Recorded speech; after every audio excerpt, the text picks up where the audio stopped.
Hello, Morongo Basin, and listeners around the world online at Z107.7 FM.com. Here is the Z107.7 Local News for Tuesday, August 6th, 2024. The suspect in a hit-and-run collision that left several people injured in 29 Palms was tracked down by a bystander. On Saturday evening, just before 7:30 p.m., San Bernardino County Sheriff's deputies responded to a report of a vehicle collision on 29 Palms Highway near Ocotillo Avenue in 29 Palms. A white Buick was driving eastbound on the highway at speeds which witnesses described as more than 100 miles per hour. The Buick collided with a black truck. The driver of the truck suffered from injuries at the scene, and the passenger was uninjured.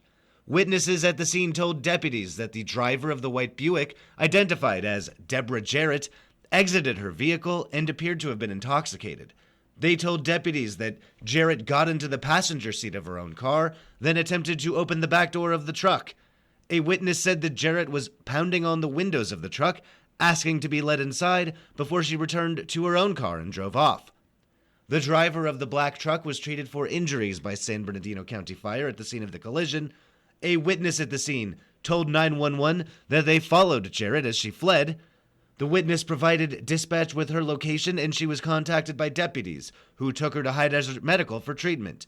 During questioning, deputies say Jarrett confessed to being at fault in the collision. Deborah Jarrett was arrested on suspicion of injury hit and run, and she was cited and released at High Desert Medical Center. A traffic stop in 29 Palms led to 2 arrests and the confiscation of a suspected drug dealer's little black book.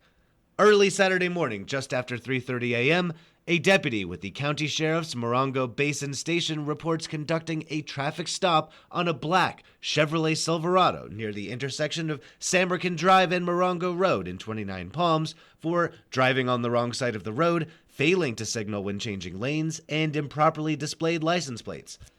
The deputy identified the driver of the Chevrolet as Jared Billow and the truck's passengers as a man who was on county probation and Heather Beecroft, who had an active warrant for misdemeanor drug charges. During a probation search of the vehicle, the deputy reported finding Beecroft in possession of suspected drug paraphernalia.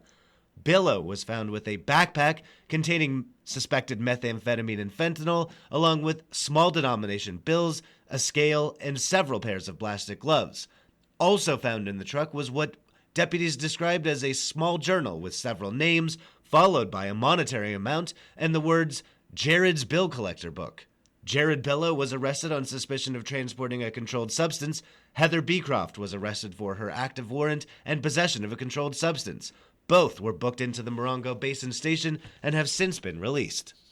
The Yucca Valley Town Council meets in regular session tonight to consider reauthorizing a number of policies. Here is reporter Adeline J. Wells with more on the meeting's agenda. Following a project update by the High Desert Water District, the Yucca Valley Town Council will host a public hearing related to its moratorium on senior mobile home park conversions. The issue came before the Town Council late last year when the new owners of the Gates of Spain mobile home park wanted to allow residents of all ages to move into the seniors-only park. In January, following community input, the Town Council voted to install a moratorium on any conversions from the town's 6 seniors-only mobile home parks until November 24th, 2024. Town staff recommends that the Council extend that moratorium for another year, allowing the town more time to study a potentially permanent zoning ordinance related to the issue. The Council will then consider 2 resolutions that would include the reauthorization of tax measures Y and Z on the ballot for November's election. Both tax measures were approved by voters in 2016 to be in place for 10 years. The town would like to reinstate both measures for an additional 10 years through the end of March 2037. The Town Council will also receive the annual Building and Safety Report. Tonight's meeting is open to the public and begins at 6 p.m. at the Yucca Valley Community Center. Reporting for Z107.7, this is Adeline J. Wells. An arrest was made in Landers last week by the San Bernardino County Sheriff's Gang and Narcotics Division.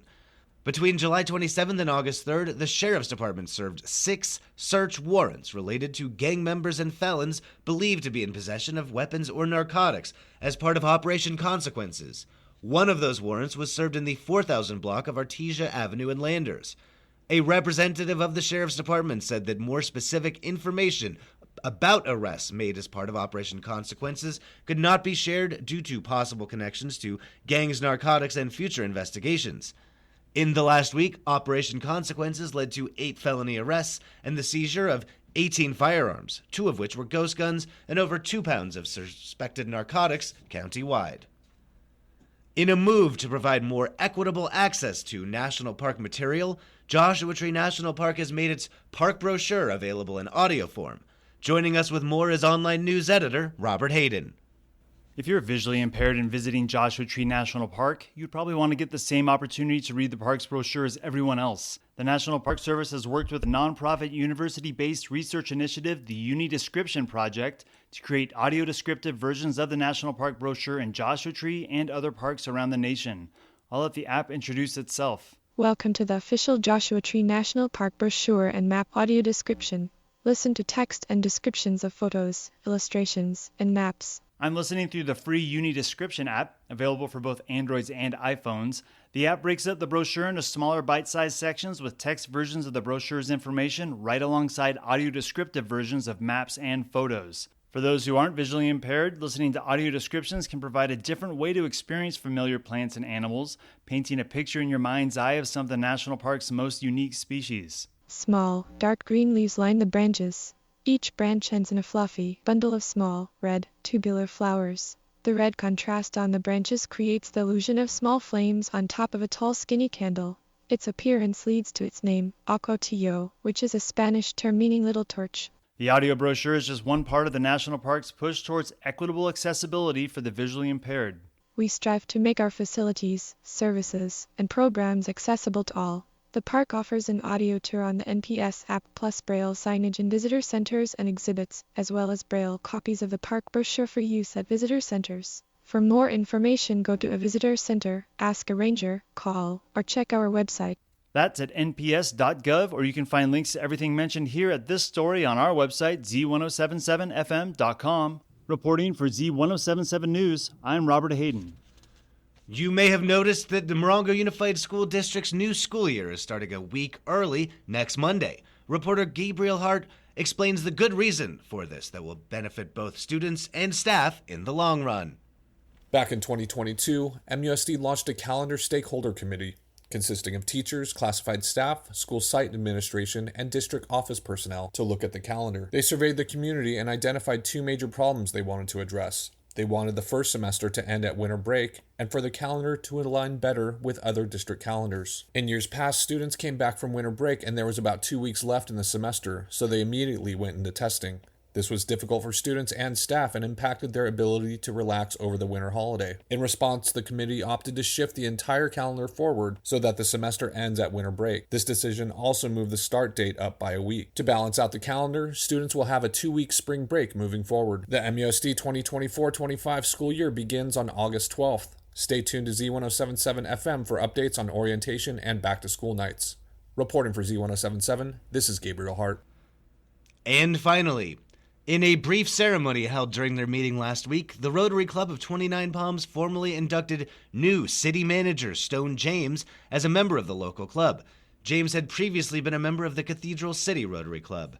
James, 49, had been the Economic Development Director in Cathedral City since 2017.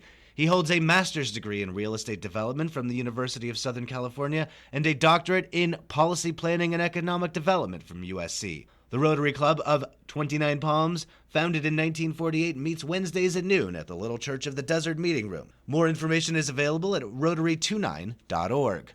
That's our local news. Hear local news 7 times a day, 7 days a week at 7, 8, 9, noon, 4, 5, and 6. If you hear about news happening, let us know. Email us at tips@z1077fm.com. Reporting for the Morongo Basin News Leader, the award-winning Z107.7 Local News, I'm Jeff Harmatz.